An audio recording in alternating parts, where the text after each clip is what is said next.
नमस्कार दोस्तों, आप सभी का हमारे YouTube चैनल पर स्वागत है दोस्तों। आज हम नेट से संबंधित कहानी दुनिया का अनमोल रत्न से संबंधित महत्वपूर्ण बिंदुओं को देखने वाले हैं।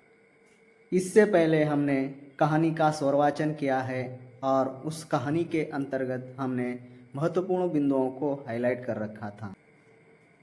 आज हम इस कहानी से संबंधित पात्र और महत्वपूर्ण पंक्तियाँ, विद्वानों द्वारा दिए गए कथन, इन सभी पर हम चर्चा करेंगे।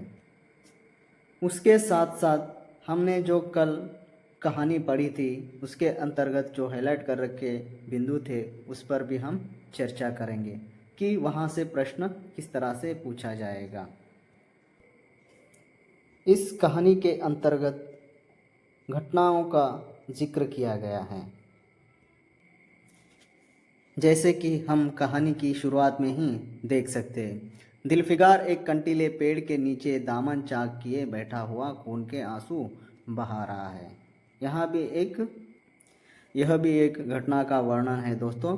वह जो दिलफिगार होता है कंटीले पेड़ के नीचे खून के आंसू रो रहा होता है। इस तरह की घटनाओं का जिक्र इस कहानी में हमको देखने को मिलता है, जैसे हम आगे भी देख सकते हैं। एक रोज़ वह भूलता भटकता एक मैदान में जा निकला जहाँ हजारों आदमी गोल बांधे खड़े थे। यह जो है दोस्तों घटना जो है, काले चोर को फांसी दे रहे होते उस समय बहुत सारे लोग उसे इर्द गिर्द उसे फांसी देते हुए एक जगह मिलते। ऐसी घटनाएं हमको इस कहानी के अंतर्गत देखने को मिलती है, इसलिए इस कहानी को हम वर्णनात्मक कहानी भी कहते हैं। यानी इस कहानी की शैली वर्णनात्मक है।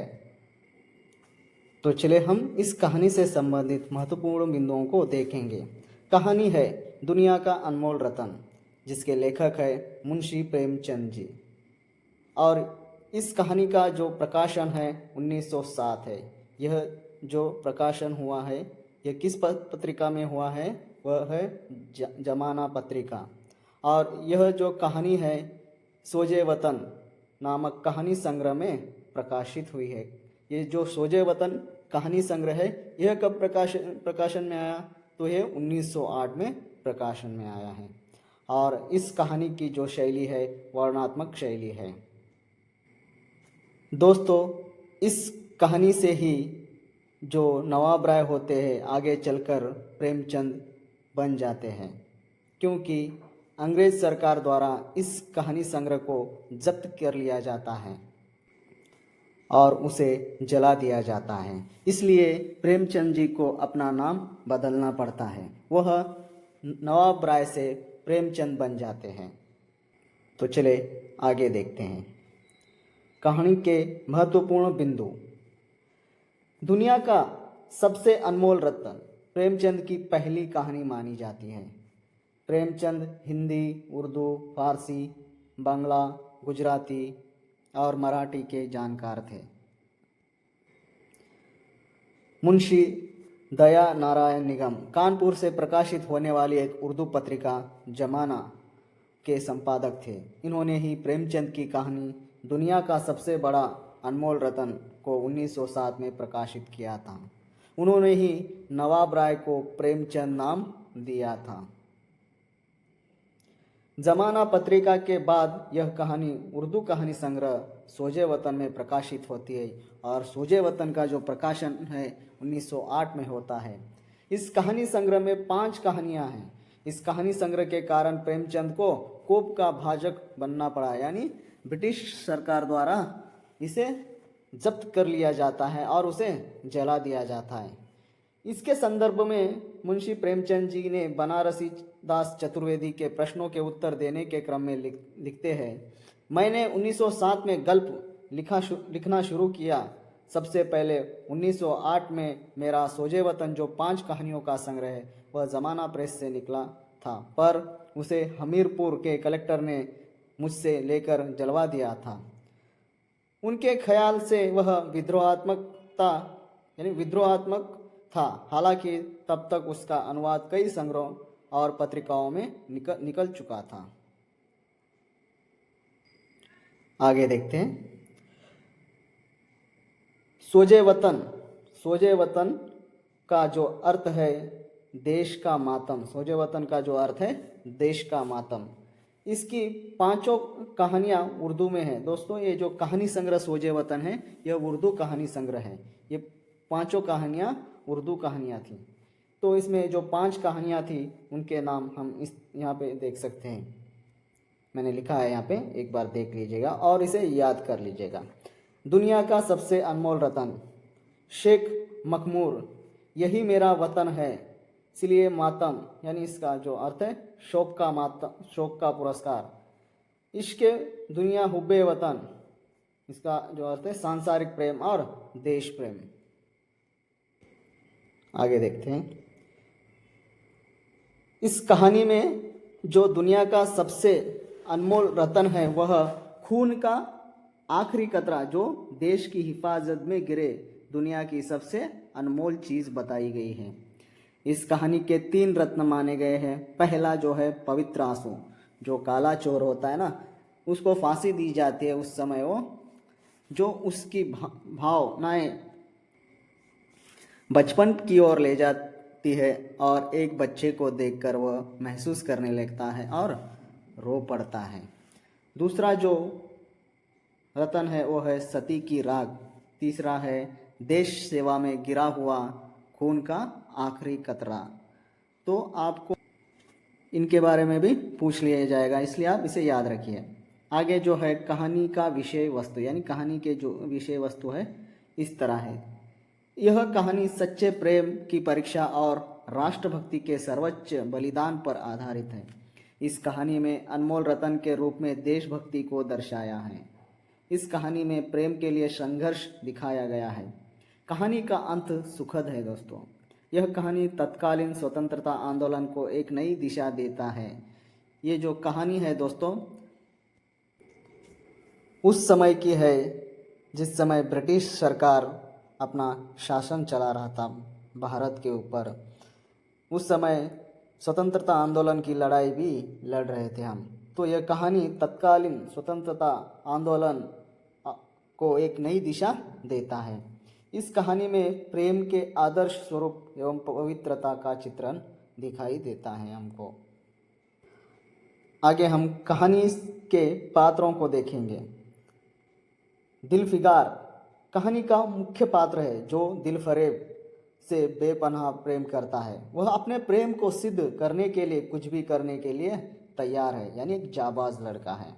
दिलफरेब एक बेहद खूबसूरत स्त्री और कहानी की मुख्य नारी पात्र है। काला चोर एक कैदी है, जुर्म करने के कारण उसे फांसी दी जाती है। और आगे जो है एक बुजुर्ग, कहानी में हजरत खिज्र नाम से भी जिक्र किया गया है दोस्तों एक बुजुर्ग को, तो मैंने उसे इस पर यहाँ पर दे दिया है। तो ये जो पात्र है दिलफिगार का हौसला अफजाई करने वाला है। जो दिलफिगार अपना हौसला खो बैठता है तब यह उसे हिम्मत देता है।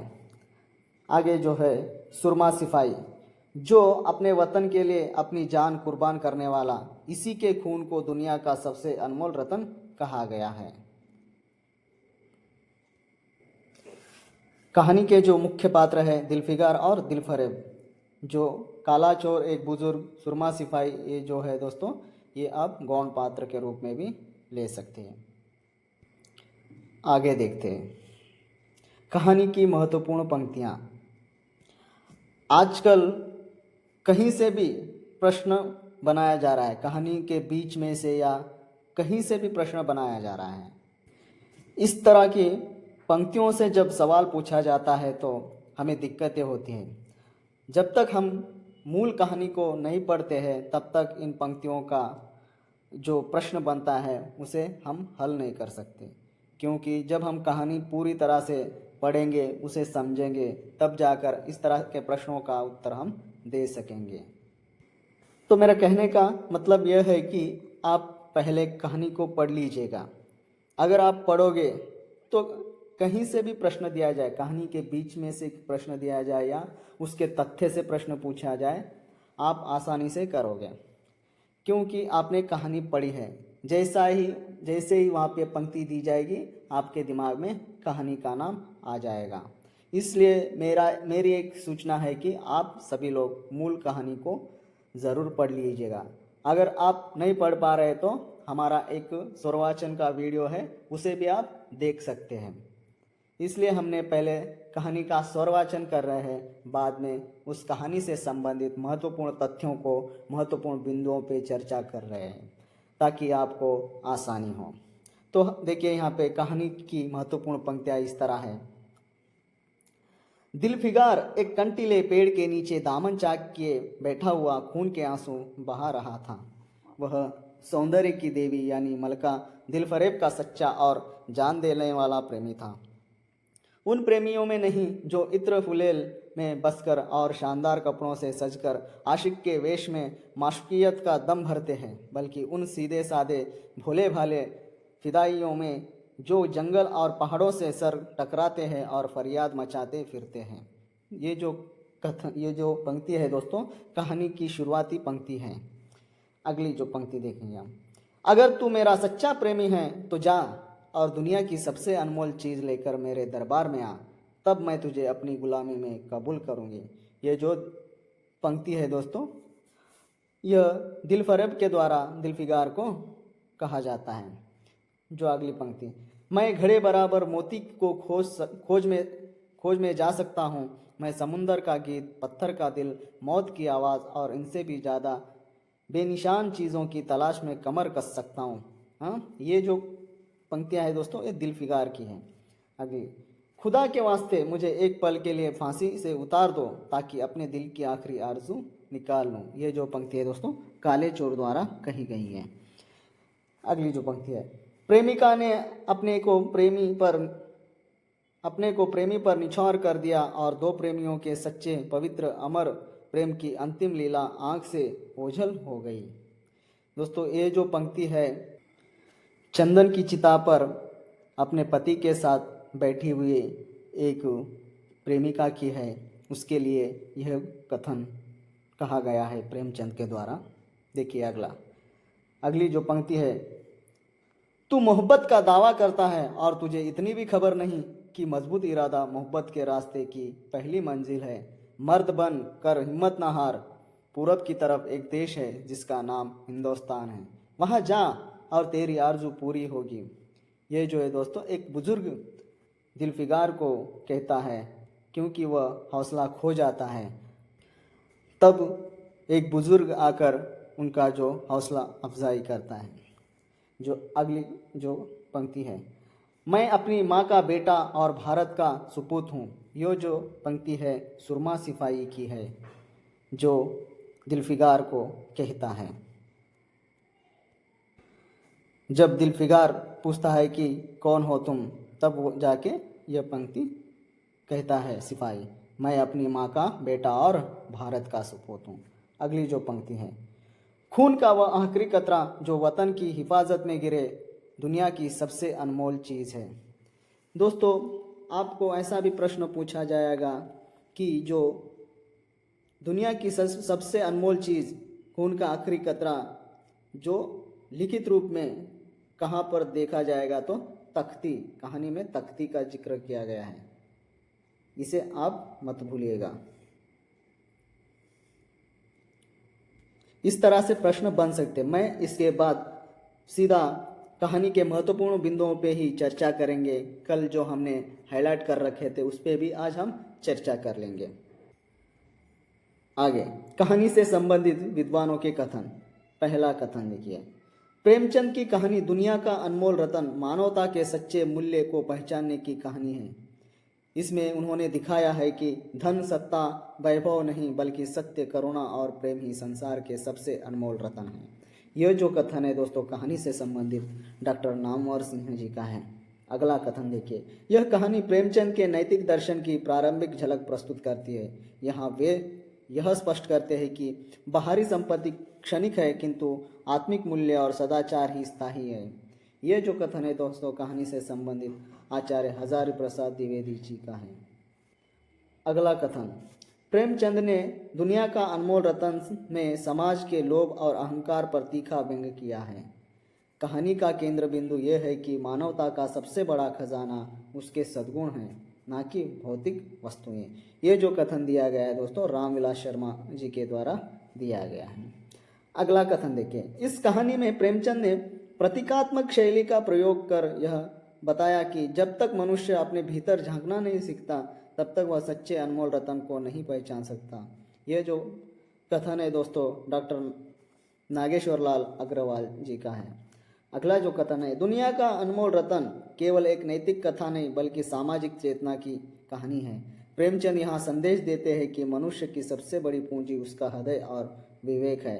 यह जो कथन है दोस्तों, डॉक्टर राजेंद्र यादव जी का है, कहानी से संबंधित।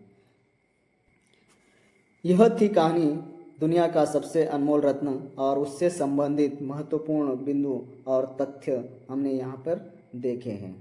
हम जो कल कहानी का स्वरवाचन किया था उसके अंतर्गत हाईलाइट कर रखे थे, हम आज उस पर भी चर्चा करेंगे। देखिए दोस्तों, यहाँ पे कंटीले पेड़ जो मैंने हाईलाइट कर रखा था, कंटीले पेड़ जो है ना, तो आपको प्रश्न पूछा जाएगा, दिलफिगार जो अपने खून के आंसू बहा रहा था कि कहाँ बैठकर अपने खून के आंसू बहा रहा था, यानी कहाँ बैठा हुआ था, तो कंटीले पेड़ के नीचे। इस तरह से भी आपको प्रश्न पूछा जाएगा। आगे देखते हैं। यहाँ पे देखिए दोस्तों, 3 दिन से यहाँ पे ऐसा भी पूछा जाएगा, दिलफिगार जो था दुनिया का सबसे अनमोल रतन के लिए कितने दिन तक भटकता रहा, धक्के खा रहा था। हाँ, ऐसा भी प्रश्न बन सकता है। तो 3 दिन से, तो शायद आपने समझ लिया होगा कि किस तरह से प्रश्न बन सकते हैं। तो आप जब भी हमारी कहानी को देखते, जो भी मैंने महत्वपूर्ण बिंदुओं को हाईलाइट कर रखा है उसको एक बार गौर से देख लीजिएगा। देखते हैं आगे। आपको यहाँ पे प्रश्न भी बन सकता है, शहर मिनोस्वाद यानी दिलफरेब किस शहर में रहती थी, तो यहाँ पे आप लिख सकते हैं शहर मिनोस्वाद। तो इस तरह से आपको प्रश्न पूछने को, इस तरह से प्रश्न या इस तरह के प्रश्न आपको एग्ज़ाम में देखने को मिलेंगे। तो हमने जो भी महत्वपूर्ण बिंदुओं को हाईलाइट कर रखा है, एक बार उसे ज़रूर देख लीजिएगा। वीडियो को पॉज करके उसके ऊपर एक बार गौर से देखकर समझिएगा। तो यह थी हमारी कहानी दुनिया का सबसे अनमोल रतन। धन्यवाद दोस्तों, हमारे यूट्यूब चैनल से बने रहने के लिए। ऐसे ही तैयारी करते रहो और अपने लक्ष्य को हासिल कर लीजिएगा। अगर आप सभी को हमारे वीडियो से थोड़ी बहुत मदद हो रही है तो हमारे चैनल से जुड़े रहिए और अपनी तैयारी जारी रखिएगा।